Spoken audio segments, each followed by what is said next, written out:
ஈஸியா ஒன்ன மாதிரி தான் விழுப்புரத்தில் சொன்னா பஸ் ஸ்டாண்டே பூஜை இடம் போகக்கூடாது, பழைய இடத்துல இருக்கணும். எனக்கும் தெரியும் எல்லாம். நானும் திருக்கோயிலூர்காரன் தான். கருத்தை கேளுங்க. நான் தான் சொல்றேன். பண்றேன்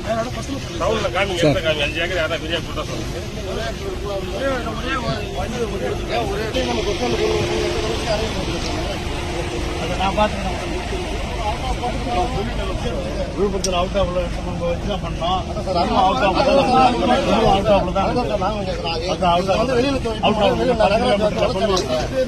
நல்ல வளர்ச்சி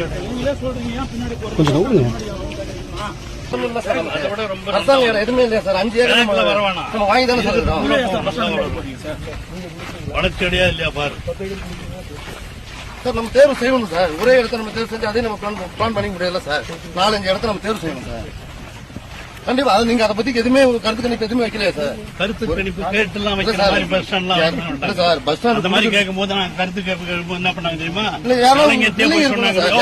கலைஞத்தே போய் சொன்னாங்க விழுப்புரத்துல வேணாங்க இந்த பஸ் ஸ்டாண்டு எல்லாம் எங்க கடையெல்லாம் பாதிக்கும்னு பெரிய காலனி ஊரா போய் சொன்னாங்க.